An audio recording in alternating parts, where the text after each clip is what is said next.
Well, good morning. Wake up Web3. Just with JC this morning. Reptar's uh, little out of it this morning. I'm not feeling great myself. Let's try this account. There we go.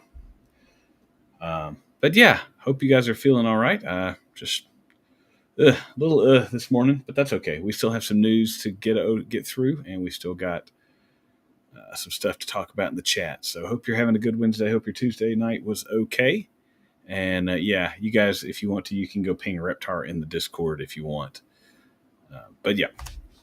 So first things first, Wednesday night is game night for us, 9 p.m. Eastern in our Discord. Our Discord link is in all of our channel is on our channel. So and I'll try and put it on the video as well, just in case I forget. It's on the channel page. So yeah, good morning.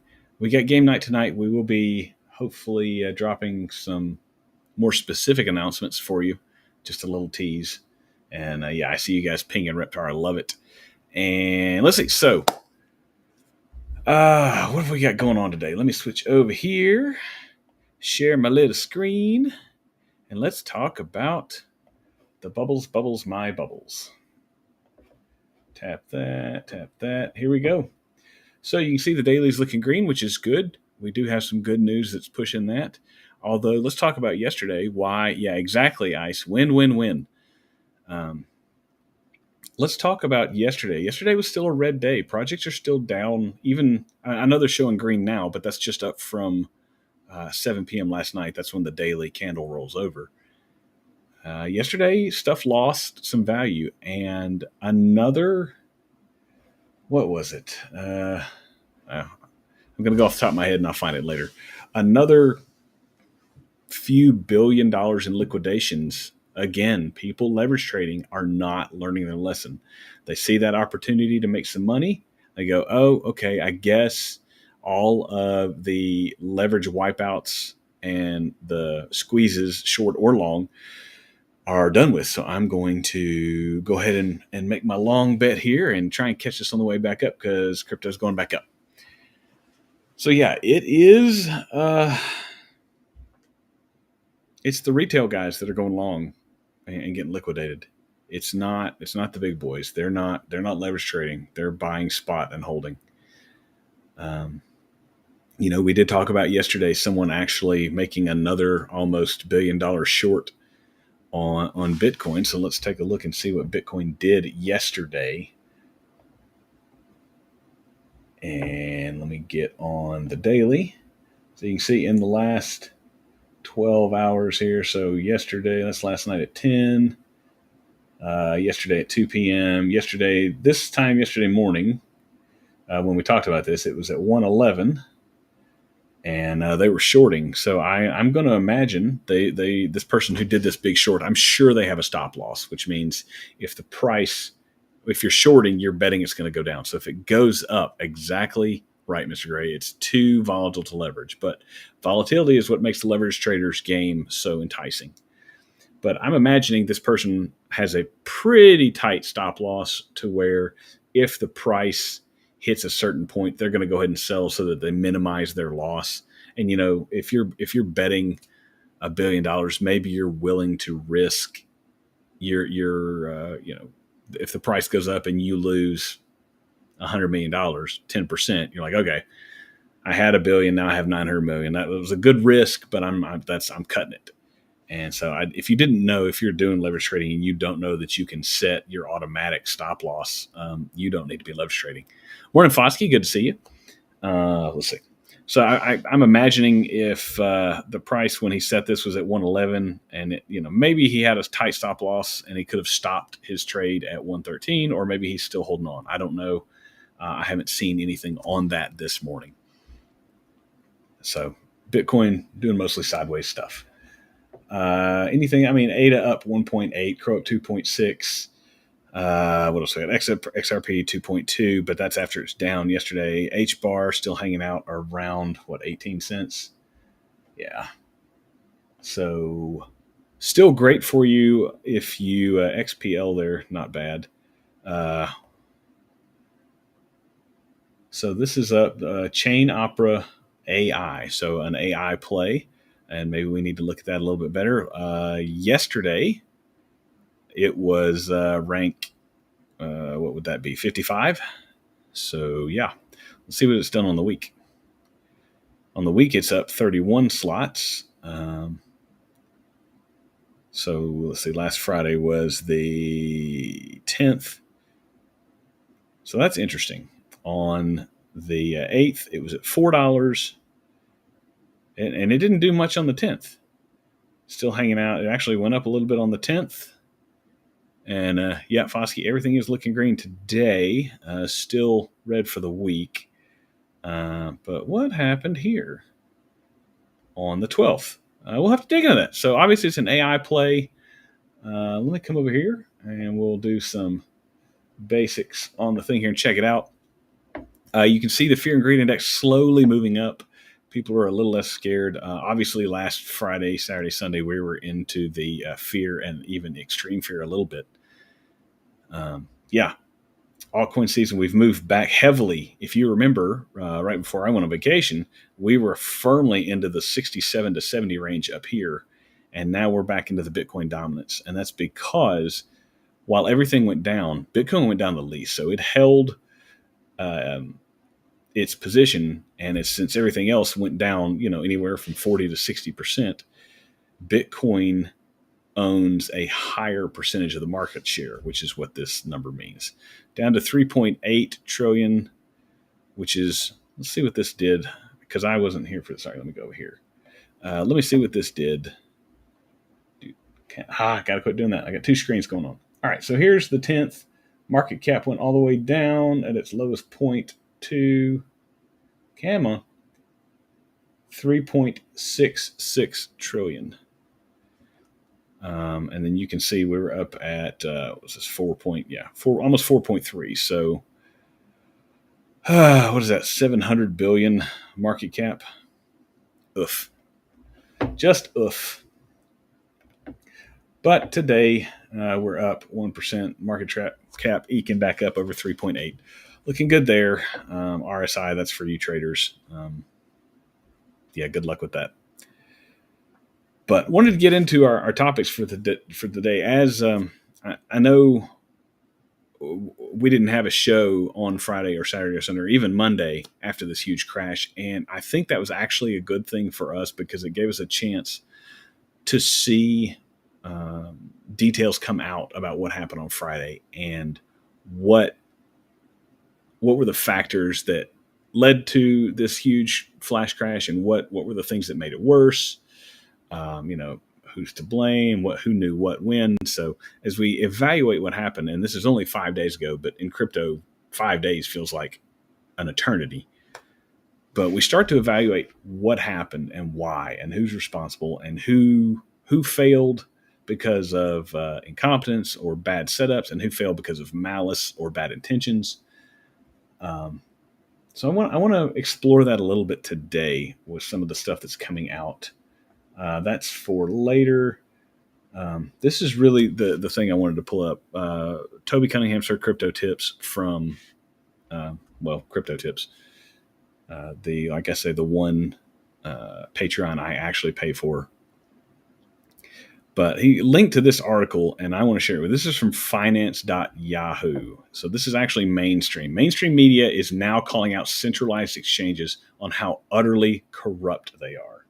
And I want to take a look at this article because it highlights some things about what happened, why did it happen, who did this, and why did they do it? Or, are they just incompetent or are they doing this on purpose? What's going on?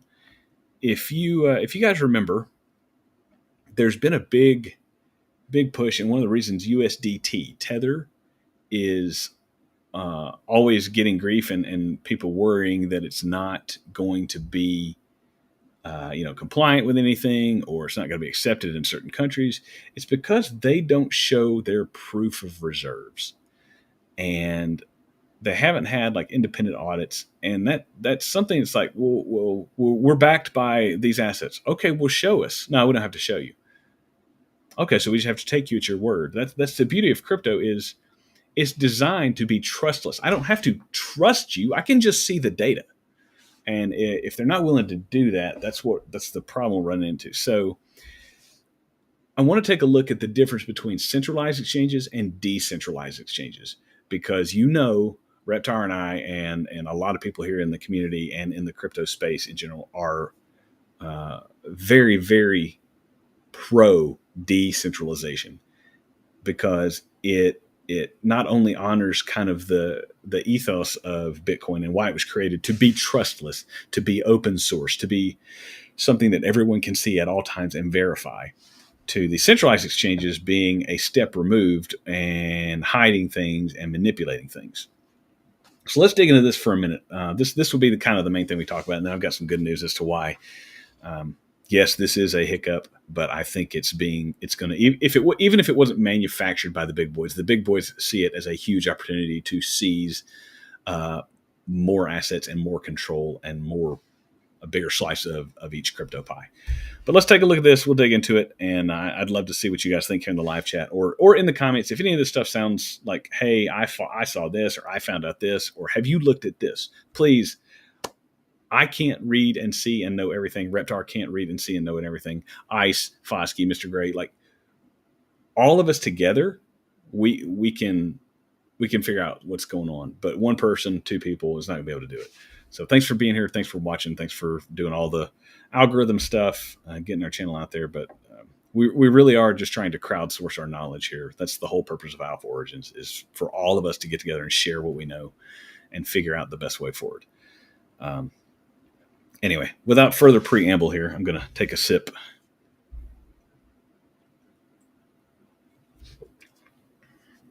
We know this, 19 billion in leveraged positions, liquidated over 1.6 million people.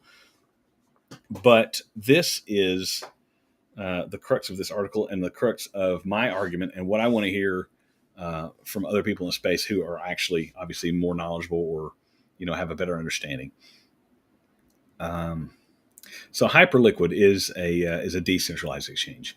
It is the one where the big short bet was placed that we talked about yesterday. It does have the Hype token. Let's come over here and look at that real quick. Rank number 13. It did take that huge dip after the that's still 44 down to 35. So 20%. What is that? 45 to 35 is 10, 20%. That's not too bad considering what the hit some of the others took. But anyway, that's their token. Let's get back to here. Hyperliquid is a decentralized exchange, and so maybe this is a good time to pick some up. But I want to highlight, this is from the co-founder. Hyperliquid's fully on-chain liquidations cannot be compared with underreported centralized exchange liquidations. That's something that we've heard. We talked a little bit about yesterday, and people in the space have been talking about on Twitter all the time. All the time in the last couple of days, is that perhaps the liquidation number is higher because centralized exchanges are underreporting. That's the argument for decentralization, is 100% transparency. But this is the co-founder of Hyperliquid. Every order, trade, and liquidation happens on chain. Anyone can verify the system's balance and fair execution in real time. Some centralized exchanges underreport user liquidations by up to 100 times. That's a good quote. I would like to see the proof of that, the evidence of that presented. And I understand that's not going to be, this article is just providing the quotes. We can dig in and find that ourselves, obviously. But I hope Jeff from Hyperliquid has backed that up. But this is right. Transparency, real-time proof of reserves. That's what we need. Hopefully that becomes a regulatory focus, because I know that is part of, if you want to have a centralized a stable coin, which is a central bank digital currency. It's just not issued by the bank. But if you want to have a stable coin, you do have to have proof of reserves. In the U.S. right now, I believe the new stablecoin law requires you to back. I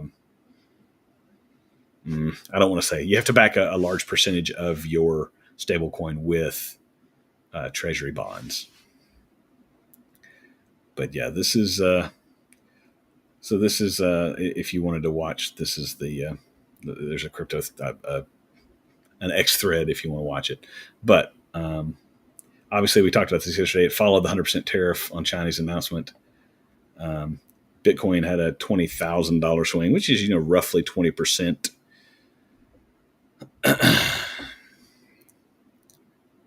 Yeah, checking the chat there. So Backpack Exchange, another decentralized exchange. This crash revealed very, very serious market flaws. You guys know I love All in Crypto. He talked about this for the last couple of days. In fact, I want to say Friday afternoon, he was already calling out the exchanges for this failure. Is it 1-to-1, Mr. Gray? I wasn't sure, and I didn't want to say it wrong. That's even better. Well, better being a relative term there. It's backed by treasury bonds, okay? Anyway, backed by U.S. debt. Great. Okay. Which Russia says the U.S. is going to use Bitcoin to pay off their debt. Hey, I don't care. Pay off the debt. They did. The FBI or the Department of Justice is in the process of seizing another. I can look it up, but just for now, they're seizing a few $1 billion worth of Bitcoin from someone who has committed some financial crimes in Bitcoin, and they're seizing it. So they've added apparently to the Bitcoin Strategic Reserve, which apparently does exist, which is great. But it's they're not buying it; they're using it from seized assets for people that are committing crimes with Bitcoin, so they seize it. Yeah, this is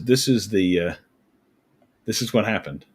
Liquidity vanished almost immediately, almost instantly when that first crash started, and it started cascading like we talked about yesterday with the different liquidations happening. The centralized exchanges didn't have the liquidity. They didn't have the actual assets to back up the trades. So they were having to sell as well. And, it's like, hey, let's say, for example, I'm going to make this up, so don't think I'm saying that this is what happened, but I'm going to use Coinbase because I use Coinbase. Let's say, for example, hypothetically, Coinbase had $10 billion worth of Bitcoin. Obviously, they have more than that, but let's say they had $10 billion worth of Bitcoin and $50 billion worth of Ethereum in their possession, and people started selling Bitcoin at the crash. And well, if you're selling on the centralized exchange, you're selling, yes, it's yours, but it's technically in their wallet. So it's coming out of their community wallet, even though it's technically yours, just like a bank. And as you're selling it, everyone's putting in their sell orders. Well, they've loaned out stuff, so they don't have all of the Bitcoin that they're supposed to have, like a bank. So they have to, you're trying to sell your Bitcoin. Well, they don't have any more Bitcoin in their wallet to sell, so they have to buy some so that they can fulfill all the sell orders. Well, they don't have any more Bitcoin, so they've got to buy it with something. That means they have to sell their Ethereum. So now you have sell pressure on their ETH because they have to buy the Bitcoin. Well, then you've got, oh no, ETH is dumping. I got to sell my ETH. And if they don't have the actual backed up assets, then they don't have the real liquidity to fill those sell orders, which increases the sell pressure. That's my understanding of it. I could be totally wrong. Please correct me in the comments because I'm still learning too. But crap like that is what makes this worse. It was almost, I think maybe this is a fair comparison. What we saw was really a run on the centralized exchanges. What do you guys think? Mr. Gray, Ice, Foskey, does that feel right? We had a run on the centralized exchanges and they had to sell in order to fulfill the sell orders. And it just, I don't know, that feels kind of close. I'm going to actually wait for your response on that because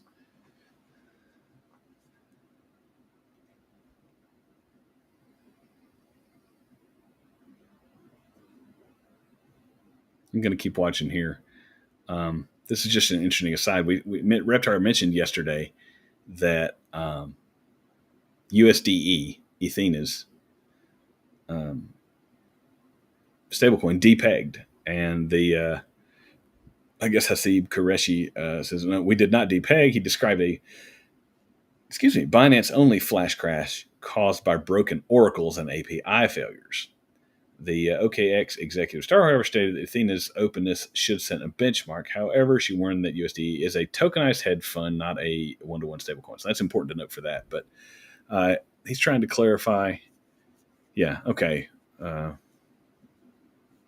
You guys agree that sounds kind of good. Maybe that's a good way to think. That the idea of it being a run on the centralized exchanges seems like a good, maybe flawed, but basic way to understand what happened. So anyway, so obviously we did talk about this. Any centralized exchange, others accusing Binance, and I'm sure others, of temporarily freezing withdrawals. Yeah, they do that all the time. That's let's not pretend. Let's not pretend that regular, financial institutions don't do this as well. Robinhood. Somebody correct me in the chat if I'm wrong here, but back during the GameStop run, where they took over, they basically long squeezed all of the hedge funds, thanks to Reddit. That's great. I loved it. But they long squeezed all the hedge funds were short on GameStop and AMC both, but they traders basically saw their shorts and started buying to make their shorts get liquidated, which pushed the price up. But during all of that, Robinhood would only allow some people to sell. You are not allowed to buy anymore. You were allowed to sell your assets, but you weren't allowed to buy and continue riding the train up, to slow down the buy pressure. That had nothing to do with crypto. That was before crypto was even mainstream.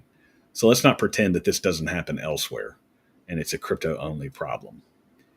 But there are, as far as the wider crypto market, when you compare it to the stock market, there are safety rails, which one should argue is really just manipulation. But that's fine because it does keep people from getting completely destroyed, from a complete run on the entire system. But there are safety rails on the stock exchange, circuit breaker halts and other types of halts of trading. But anyway, that's not the point. I just wanted to point out that yes, freezing withdrawals is not crypto specific, but it is easier to do with crypto, I believe, on centralized exchanges.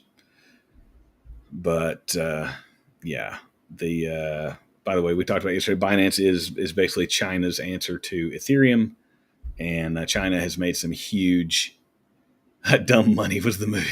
All right, Ice, thanks for being here, man. Have a good day. Anyway, let's move through this real quickly. This is, I don't know who OX Kyle is. He's quoted here, so obviously he's somebody that knows something about something. Per market mechanisms, because especially what I can offer is market thoughts. I believe this is a structural trend shift. Firstly, the entire of 2025 was propelled by a DEX versus CEX through the birth of Hyperliquid and on-chain. It's important. This is obviously from the 12th. This is what we're looking for. Better execution, professionalism.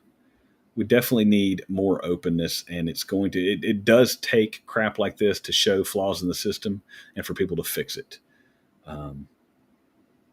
And I will say Binance did step up and say, yes, we had some issues on our end.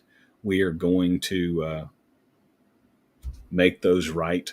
What that means and what that looks like, I don't know. But at least they're trying, or at least they say they're trying. Yeah, if I see something, someone always knows something about something. That's right. Someone always knows what's going on. So we'll see if this, what his analysis says here, right? Maybe we do move from, hey, your centralized exchange versus their centralized exchange. Maybe it becomes less of a decentralized versus centralized. And instead, it's hey, Binance is more open and more transparent, and Coinbase is getting there, and this exchange is not transparent at all. And maybe the market forces decide, hey, we like transparent exchanges, so that people are like, okay, well, if they're going to be more transparent and I'm going to have better access and know what's going on, I'm going to use this exchange. Which, in some sense, that's the way it should be. Free market manages that. Hey, you put out a good product that I like, and I will use that. On the other hand, if we see stuff like this happening, like what happened on Friday, maybe we do need some regulations in place for these exchanges. Say, look, no, you have to show your proof of reserves. Even something like that could be groundbreaking for the space, I think. There's a couple of things down here I want to talk about, and this is the point here. What happens? Is this the turning point? Do we finally see these little holes and these problems fixed? Do we see them patched, or do we see people going, hey, I want to keep my little loopholes in here so that I can make, and by people I mean the big exchanges. Do I keep my loopholes? Do I get away with what I can get away with, or do I have some honor and make a good product? Unfortunately, the world we live in today is shareholders' profits is the bottom line. I don't care about making a good vehicle. I just want to make vehicles that people have to buy every 5 years, because that pushes my profits up. I don't want to make a vehicle that lasts 50 years. I want to make a vehicle that lasts 5 years. So I'll give you a 5-year, 100,000 mile warranty. And at 103,000 miles, or 5 years and 6 months, your car's going to break down. You have to buy a new one. So that's the world we live in. But I wanted to kind of take a look at this and go, is this what happened? I do think this whole not having to show proof of reserves and not having to have the liquidity available for what you say you have was I'm not going to say it's the prime factor for creating what happened on Friday, but I think this is one of the things that is the primary factor for why it was so bad. I know this was started by tariffs and China and Trump and tweets. I understand that that's what started it, but I think what made it so bad was it became like a bank run in the 1920s. And I mean, really, that blame falls squarely on the centralized exchanges. The decentralized exchanges also showed liquidations, and they represented them, but they themselves weren't the reason for it. They had the liquidity because they're not holding the assets. You, the people, it's a direct decentralized exchange. I'm not selling my crypto to the exchange, who's then selling it to a buyer. I'm selling it directly to a buyer. And the decentralized exchange is just making money on the trade. With Coinbase, I'm actually just reserving some of their assets and saying those are mine. Now, if I take them off chain and put them, I'm not off chain, but off their exchange and put them on my hardware wallet, then they don't have them anymore. I can do that. But if I'm leaving it on their exchange, that means technically I just have dibs on that crypto. It's labeled for me and they owe it to me. But in the event that I want to sell it during a liquidation, they may not have it. And so it becomes just like your bank, although, not with that less than 1% proof of reserve stuff for the banks. So anyway, we'll see. Hopefully that gets fixed either by the market, hopefully by the marketplace. The businesses correct themselves and go, okay, crap, we need to fix this so this doesn't happen again. Don't have my fingers crossed. I agree, Mr. Gray. I think that's the main factor is why it was so bad. And that's not, don't get me wrong, that's not I didn't come up with this on my own. It's just from reading people that are a whole lot smarter than me and trying to frame it in a context that I understand. But enough doom and gloom. As we talked about, we are green today. so far. We'll see how the day turns out. I am going to have to look into some of that. But let me give you some good news here. BlackRock has said, don't worry, everybody. Crypto is still the future. Crypto is still the way. It's still going to happen. Now, we may have gotten delayed, and it may take longer than what we're hoping for. And just if you can afford to wait, just wait. Don't get scared out. I understand if you need to, you have emergencies come up, it happens. But so this is General Counsel at BlackRock at their Q3, which was over at October or September 30th. We are having conversations with all the major platforms today about how we can move forward on the whole digitization and tokenization of traditional assets. Guys, BlackRock is going to tokenize everything. Everything will be represented by a digital token. Everything. I don't know how to make that any clearer. BlackRock's assets under management, $13.5 trillion. This is the CEO, Larry Fink. We are just at the beginning of the tokenization of all assets. I'm telling you, crypto is going to be okay. Like Reptar said yesterday, projects will fail. Crypto is going to be okay. If you're in, this is all in crypto. He's got these ETH, Link, Ondo, HBAR, XRP. I think if you have any or all or some of these, you will be okay. Don't panic. You will be okay. Yay, HBAR. Like HBAR. I think HBAR is, I don't have enough HBAR. I need more HBAR. To be honest with you, I'm considering selling some of my Solana position and getting more HBAR. BlackRock, that's right. BlackRock said people might want to consider up to 10% of their investments in crypto. You can see China Merchants Bank launched their money market fund on BNB, as you would expect. Charles Hoskinson. Stuff is still going on. Ripple's partnered with South Africa's bank. Anyway, let me move over here. We just read that. Here's another one from Crypto Tips. Guys, and this is important, self-custody. Put unless you're trying to buy, sell, actively involved in moving your crypto, take it off the exchanges.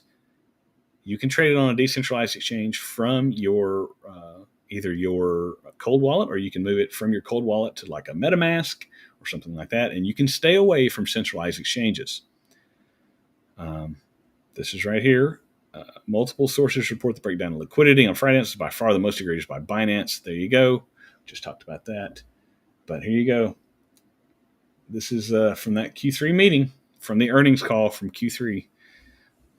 BlackRock is still moving along. We're spending a great deal of time on the tech, on trying to develop our own tech related to this.